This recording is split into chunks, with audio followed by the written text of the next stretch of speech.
Hey everybody, and welcome to another Yugi-Tuesdays. Today I'm bringing to you a deck profile of currently one of my top decks to be playing right now, Virtual Worlds. So I've experimented with the Punk Virtual World. I haven't looked too much into Brave because they ain't made of money. But pure Virtual World is kind of for me the way to go. So today's going to be my deck profile of kind of my pure Virtual World build. You'll notice a kind of certain play style I like to play with. Tell me if you think I should be playing a different type of card, maybe first try out new XCs, new synchros and fusions even. But yeah, please comment down below what you like. Make sure to comment down below, like, subscribe, share the video, and hope you guys enjoy. So let's go straight into the profile.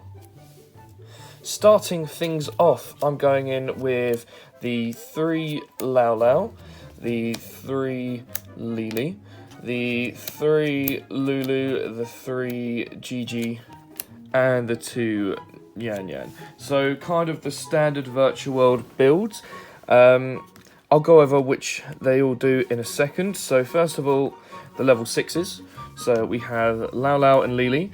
Lao Lao being target a Virtual World card on the field. All of this have this, and then send something to the grave, which is opposite to that. So target a monster, send a spell, trap, summon itself, and then it will summon out a monster from the graveyard in defense position, which wasn't a monster it sent this turn. So this is the monster reborn for the deck, so really good for kind of getting your resources back. Then you have the 3 Lili. Lili. So this is your Foolish Burial or your Foolish Burial goods. So target something on the field, so say target the monster, send a spell, summon it, and then send the trap. So it means you can set up your graveyard with resources, so another very good one. Tuner, non-tuner, you can use these guys a lot to either go into your Ultimate Sulkin, to overlay into rank 6 plays. But yeah, so Lili's your kind of your Foolish Burial goods or your Foolish Burial for the deck, so it's a really good card there. We've got obviously the main kicker being 3 Lulu. Lulu is literally the 1-card combo. So Lulu, target a card, so hopefully it'd be a trap. If you can get full combo, you have a face-up Chuche. So target a trap, send a spell, summon it, search a monster, which could be any one of these guys. Ideally, whenever you use any of these guys' effects, you want to be sending something like Qinglong to the grave, because Qinglong is kind of like your best graveyard starter for the entire deck. But yeah, Lulu being the level 3 Psychic, which is going to be important for this deck, especially you guys who watched the Battle List video. Whew, morning time. Jeez, sorry guys, I'm recording this in the morning, I'm very tired. But yeah, so it's a Psychic, it's a tuner, it's a level 3, it's a wind. Very handy. You're going to see why I'm pointing out all these things. 600 defense, 1600 attack. That really doesn't mean nothing. But yeah, brilliant card. It's all of these you need to play at free, apart from Yan Yan, but I'll get into that in a second. The 3 GG. It's another level 3. So the problem is this deck as well, you can brick on level 6s. So it's good to always max out on your level 3s, these guys. Again, this one, not a tuner, it's a worm. Earth. However, this is kind of like, this gets you back your resources to hand at the end phase, so you add back your Lulu or your Lao Lao, and it helps you just get back resources. I can't lie, a lot of the times after doing so many combos on end phase, you will forget this sometimes, but you need to be always prepared to be... You need to be prepared to kind of remember this. You need to always be focused, but this is a really handy card. Even if you have to just normal summon it, it's not ideal, and then use one of the bigger boys to get the combo started. But yeah, GG, another brilliant card that you always want to have at 3. Yan Yan at 2, strictly because Yan Yan it doesn't have the special summon effect. All of the Virtual World monsters have the special summonable effect of, if you control a Virtual World card on the field, target that card, send either monster, spell, or trap that isn't that. So target a monster, you send a spell or a trap, target a trap, you send a monster or a spell, and the cycle continues. This doesn't have that restriction. However, it has got the 2 effects that really do come up a lot. So firstly, you like to normal summon this. Because it's the only one that doesn't have a normal summon effect, so you like to use it as the normal summon. If you special summon or normal summon any level 3 monster onto the field, it doesn't have to be a Virtual, just any level 3 monster, when this is in the grave, it will special summon itself and become a tuner. And then when it leaves the field, you have to banish it. So it's got a bit of a Balinks effect. Also, not Balinks, a spinny effect. Also, in addition to this, when it's banished, you can target I don't know if it's even target, but you can just shuffle back any banished card into the deck. That includes face down banished, so it's not just face up, face down banished as well. So when you do banish something for, say, your one-off Pot of Desires now, or you banish something just because of an evenly matched, or due to the effects of other Virtual World cards like the Synchro 9, which kind of has a Monster Reborn effect to banish, it just means you can recycle your cards so well.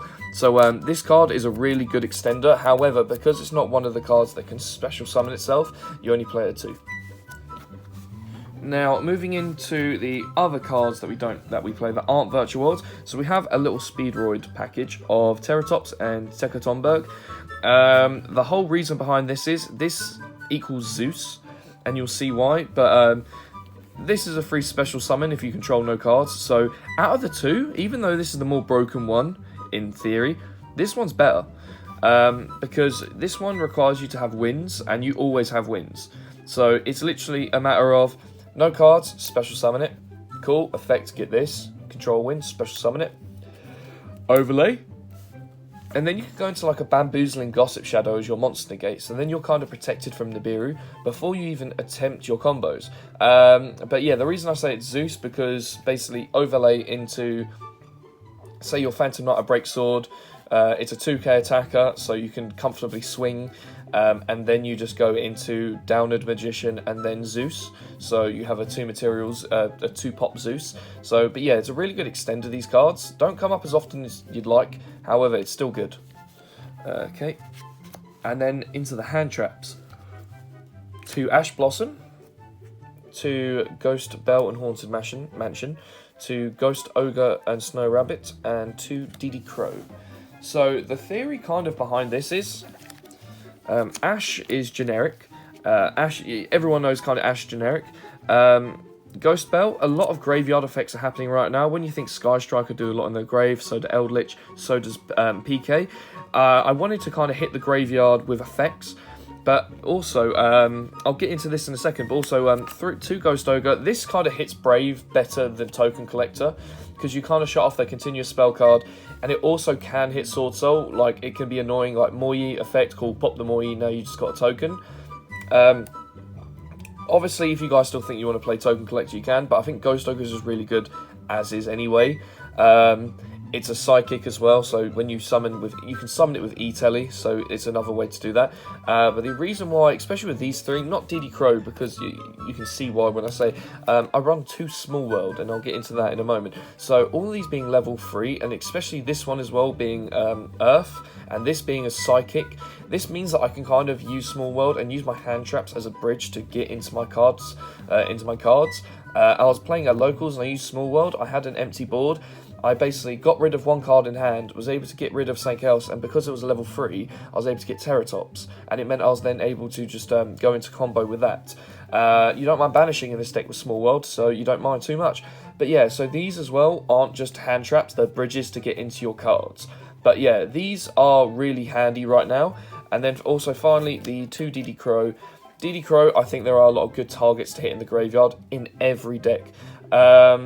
The only deck it doesn't hit is Fluundereeze, but that's an obvious. But when you think about it, PK, you could hit the Rusty Bardiche, you could hit whatever they send with Cherubini. You could even hit the Taunt-Scales. You know, Sky Striker hit a Ray, hit a Widow Anchor, hit even the Engage. You know what I mean? And there's so many options. Eldritch, banish Eldritch. There are so many options to banish. With a lot of the top decks right now, that I think Didi Crow is kind of one of the musts. Hell, even DPE. I know DPE's at 2, but still going to be played, so you could still banish DPE in the graveyard. So there's a lot of synergy with this card, and I definitely think all these hand traps are necessary. Yes, I don't... Whew. I need to stop yawning, guys. I'm very sorry. But yes, I don't have any Effect Veilers, or I don't have any Imperms. I kind of think like stopping monster effects isn't as impactful as it was previous format. When I look at like a lot of the decks are kind of operating apart, like Sword Soul, yes. Flunderies, yes. They don't enjoy a Effect Veiler or, you know, an Imperm. However, I have other things in place for them. So, like I said, I could maybe use the Ghost Ogre for that. A lot of my cards as well, so extra deck and side deck, really do hindrance, especially Flew Under Ease. So I'm not too worried about that. But yeah, so this is the hand trap lineup, and I'll go straight into the spells. Into the spells, I've got 3 Kowloon. I have in grindy games used the other effects of this card to like special summon in like top 3 cards sent to the graveyard. I have been in situations where I've actually had to use this, but most of the time it's one of them. Play it, face up card.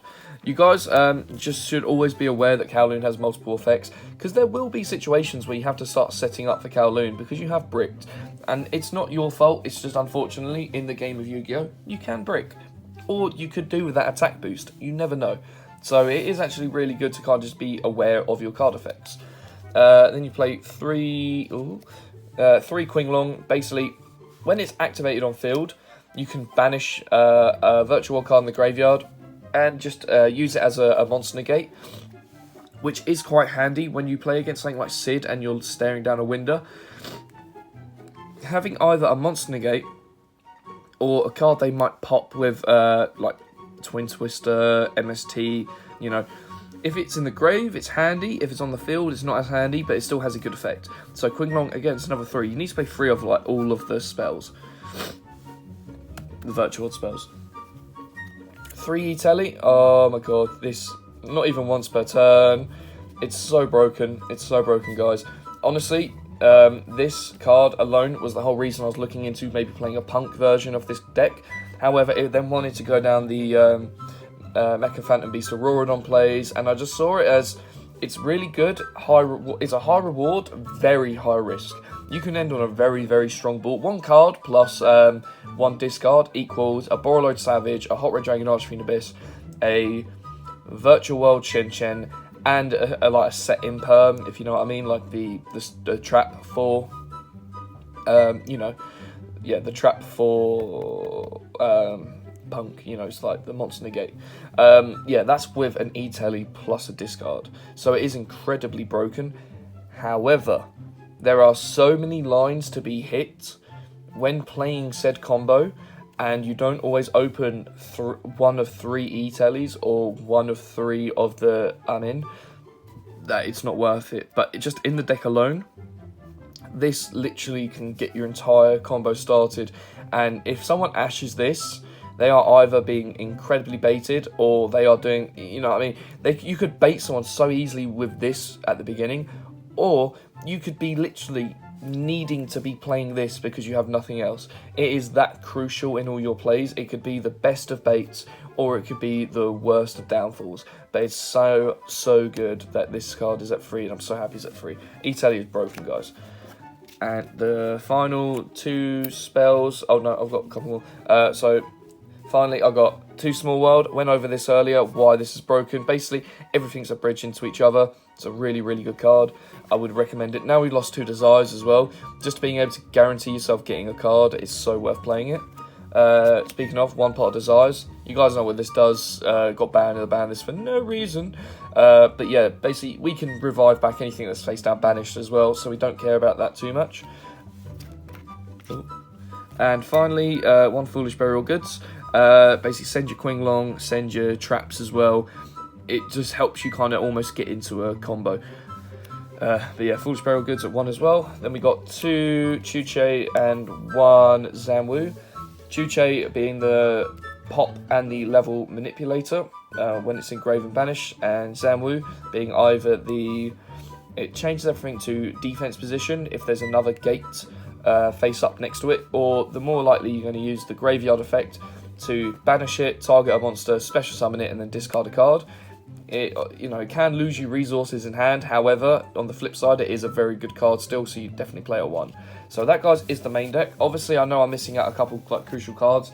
If I wanted to, I could be playing something like Called by the Grave. I could be playing something like what else? I could be playing something like Crossout Designator to be kind of weary of hand traps. I could play different hand traps. But I really do believe that this is kind of tailored for the meta really well. And at my previous locals, I just had a really good time against Sword Soul. It was a very strong back and forth because they are a very strong deck. But they just died to Zeus. They just really badly died to Zeus if you can get out. But yeah, let's go into the monsters. So firstly, with my Synchro Pool, I've got a Final Sigma. Flunderies, die. Just this card equals Flunderies, die. So if you are worried about Flunderies or you have a lot of Flunderies at your locals, play this if you're playing Virtual World. Because they just, again, like I said, die.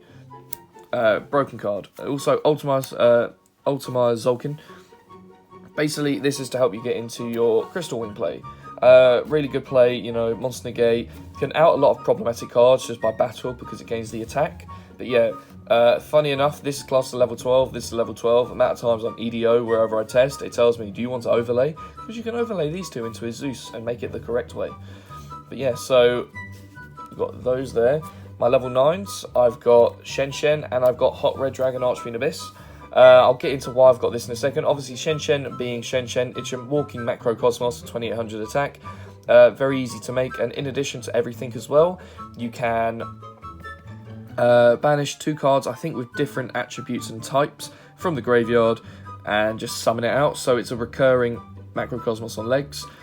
In addition as well, it's a virtual world name. So there's been many a times in my combo where I've only had 1 banished card, and I needed that second one, so my Chuche would be live. So I've had a second Chuche in grave, and I've banished it just to manipulate this levels, just so I have 2 in banish, so now I have a free pop. So it's good to have a virtual world name on the field as well, because it means you can then get your combos going as well. But yeah, virtual world name, broken card. Hot Red Dragon Archfiend Abyss, really broken Omni Negate. Has to be brought out with a Dragon Dark Synchro monster, which you are playing Muddy Mud Dragon for. So Muddy Mud Dragon is a good way to climb and then get into this. However, it's kind of, you have one of 2 plays with Mud Dragon. You either make this as a generic Synchro 6 and then play any other level 3 which you have abundance of to go into Mud Dragon, to go into Hot Red Dragon Archfiend, or if you can and you prefer to go into this play, you go into a Dragoon, because this can fusion summon into said Dragoon, and this will count as the Dark Magician of the play. Usually you do it with Ultima Zolkin on field, so you have like a Crystal Wing and a Dragoon, and then maybe like hand traps and set stuff, or if you can as well, broken. But yeah, Mud Dragon the Swamp, it's kind of used to go into either or. I originally was only going to play with just the Dragoon, but I did want to put this in as well. I kind of thought, if I'm in a situation where I can't get that second dragon on the field, which, because to be fair, I don't have many dragons, I don't want to have this being wasted for that, but I still sometimes think I do need an Omni Negate, because there's more back row focused decks in the format. Something like Hot Red Dragon Archfiend Abyss will come up a lot, because 3 Raigeki can kill the deck. Obviously, 3 skill drain aren't enjoyable either. So I did have to weigh my options. If I'm going against skill drain, this isn't too bad. Obviously, it's an Omni Negate, but it's 3200 attack, higher than most, so that does help here. Obviously, this will lose a skill drain if I don't use it, and it's only 3k, but this has got a lot of protection. Again, Flunderies don't like this as well. So it is kind of a weighing up, but I wanted to have both options there for my Mud Dragon of the Swamp play. I also then have a Stardust Charge Warrior just for some draws, and just it's also wind. That's the thing, if I get wind locked, I have so many wind routes that I can go into. It is like almost hilarious, the fact I can go in from this into Shen, and Shen alone is quite a boss monster. And then finally, Jui, I always butcher the name. Jui, again, it's another kind of problematic card for Flunderies because it has got some built-in protection. And it's just a good level 6, and it's a virtual world name on the field. So I always like to run this one just to have that in the just in the extra deck as well. And as finally, I've got all of my Xyz packages. So Zeus, and my routes to go into Zeus are going to be going to Utopia Beyond, and literally then climb into a Gaia Sky Thunder Dragon. Gaia Dragon, the Thunder Charger, my bad. But so yeah, so kind of make everything 0. This plus this equals game, because it does double battle damage when it's in the extra monster zone and obviously is protected. So make everything 0, cool swing for 6k, cool swing for 3k. It is broken. But yeah, so that's a good combo. 2 level 6 is really easy to get into. So yeah, go into that. Then after you do damage, just climb to Zeus. You got a 4 material Zeus.